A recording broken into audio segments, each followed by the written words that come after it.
دوسری جنگ عظیم زوروں پر تھی۔ سوویت فوجیں ہنگری کے شہر بڈاپیسٹ پر قبضے کے لیے پیش قدمی کر رہی تھیں۔ شہر سے نقل مکانی کا سلسلہ شروع ہونے کے باعث ریلوے اسٹیشن کے پلیٹ فارم پہ لوگوں کا ہجوم تھا۔ اسی ہجوم میں ایک 10 سالہ بچہ اپنے خاندان کے ساتھ شامل تھا۔ یہ خاندان اٹلی روانہ ہونے والی ریل میں سوار ہوا۔ آغاز کے تھوڑی ہی دیر بعد اسے گولیوں کی بوچھاڑ کا سامنا کرنا پڑا۔ ریل سے بھی جوابی فائرنگ کا سلسلہ شروع ہو گیا۔ ادھر وہ بچہ ایک نشست کے نیچے سہما ہوا بیٹھا سوچ رہا تھا کہ بڑوں کو جینے کا سلیقہ کب آئے گا۔ ریل ڈینیوب دریا عبور کرنے میں کامیاب ہو گئی۔ شاید یہ آخری ریل تھی، کیونکہ اس کے گزرنے کے تھوڑے ہی عرصے بعد فضائی حملے شروع ہو گئے جن میں علاقے کے اہم پل تباہ کر دیے گئے۔ یہ بچہ، جس نے آگے چل کر مثبت نفسیاتی دنیا میں ایک معتبر کام حاصل کیا، چیک سینٹ میہے تھا۔ دلچسپ بات یہ ہے کہ اس ماہر نفسیات کی تحقیق اسی سوال کے گرد گھومتی ہے جو بچپن میں ریل میں بیٹھے اس کے ذہن میں آیا تھا کہ جینے کا بہتر سلیقہ کیا ہے۔ پروفیسر چیک سینٹ میہے یونیورسٹی آف شکاگو کے شعبہ نفسیات کے چیئرمین رہے۔ خوشی اور تخلیقی صلاحیت جیسے موضوعات پہ کئی کتب کے مصنف ہیں۔ ہماری زندگی کا بڑا حصہ کام کرنے یا روزی کمانے کی جدوجہد میں صرف ہوتا ہے۔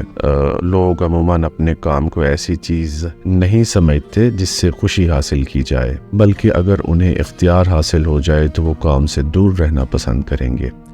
لیکن سوال یہ ہے کہ کیا کام ہمیشہ ناخوشگوار ہوتا ہے اور اس سے لطف اٹھانا ممکن نہیں؟ ایک دوسرا سوال یہ بھی ہے کہ کیا کام کے بعد ملنے والی فرصت کے لمحات ہمیشہ پرمسرت نہیں ہوتے؟ پروفیسر چیک سینٹ میہے نے زندگی کے خوشگوار لمحات کے بارے میں ایک زبردست نظریہ پیش کیا جو ان کے کئی اشروں پر محیط تحقیق کا نتیجہ ہے۔ ہم اپنے دونوں سوالوں کے جواب اس نظریے کی روشنی میں تلاش کریں گے۔ اس نظریے کے مطابق زندگی کے خوشگوار لمحات وہ ہیں جب ہم کسی سرگرمی میں ہمہ محو ہو جائیں، تب ہمیں مکمل یکسوئی حاصل ہوتی ہے اور وقت گزرنے کا احساس ختم ہو جاتا ہے۔ گھنٹوں کا کام منٹوں میں گزرتا ہے۔ سکون اور اطمینان کی اس ذہنی کیفیت کو بہاؤ فلو کا نام دیا ہے۔ ہمیں اپنی پسندیدہ کتاب پڑھتے، کسی دوست سے بات کرتے یا اپنے پسندیدہ مشغلے یا کھیل میں مصروفیت کے وقت پر یہ کیفیت میسر آتی ہے۔ اس نظریے کا بنیادی نقطہ یہ ہے کہ خوشی ایسی کیفیت ہے جسے آپ خود تخلیق کرتے ہیں۔ تب آپ کے رویے بیرونی ماحول کی پیداوار نہیں بلکہ آپ کے شعوری اختیار کا نتیجہ ہوں تو آپ خوشی خود تخلیق کر سکتے ہیں۔ اس نظریے کے مطابق خوشگوار لمحات بیرونی حالات کے اتفاقاً بدلنے سے نہیں بلکہ اس وقت میسر آتے ہیں جب ہم خوش دلی سے کسی چیز یا مقصد کے حصول کی کوشش میں اپنے جسم یا ذہن کو آخری حدوں تک استعمال میں لائیں۔ بہترین معاوضہ یا سازگار حالات میں اس چیز کی ضمانت نہیں کہ کام پر لطف بن جائے گا۔ جب تک کام میں بہاؤ جیسی کیفیت نہ ہو، اس سے حقیقی خوشی حاصل کرنا مشکل ہے۔ جو لوگ خوشی تخلیق کرنا جانتے ہیں وہ اس میں معنی اور مقصد تلاش کر لیتے ہیں۔ مثلاً یہ لوگ سوچتے ہیں کہ وہ اپنے کام کی وجہ سے لوگوں کے لیے مفید بن رہے ہیں یا معاشرے میں کیا بہتری آ رہی ہے۔ یہ تخلیقی لوگ ایسے کام کرتے ہیں جیسے وہ اچھا سمجھتے ہیں۔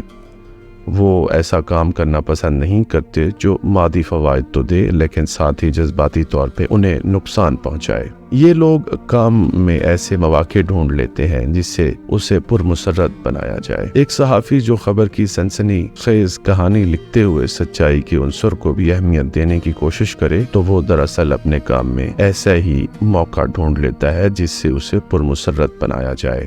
یہ تخلیقی لوگ کام کو اس لیے بھی اہم سمجھتے ہیں کہ یہ صلاحیتوں کے اظہار کا اچھا موقع ہے۔ وہ کام کو بد دلی سے کرنے کی بجائے اس چیز پہ توجہ دیتے ہیں کہ کیسے اسے بہتر انداز میں کیا جائے۔ جب ہم کام کی بہاؤ جیسی کیفیت دینے کی کوشش کریں تو اسے اپنے لیے خوشگوار بنا لیتے ہیں۔ اس نظریے کے مطابق کام کے ساتھ موازنہ کرتے ہوئے دیکھا جائے تو فارغ وقت سے لطف اندوز ہونا زیادہ مشکل ہوتا ہے۔ عموماً یہ وقت مجہول تفریحی سرگرمیوں کی نظر ہوتا ہے، جیسے کئی گھنٹے ٹی وی کے آگے گزار دینا۔ اگر ہم پیسو سرگرمیوں کو محدود کر کے فارغ وقت تخلیقی انداز میں استعمال کرنا شروع کر دیں تو جلد اپنے اندر کوئی شاعر، مہم جو، کوئی پیشہ ور، ماہر یا سائنسدان دریافت کر لیں گے۔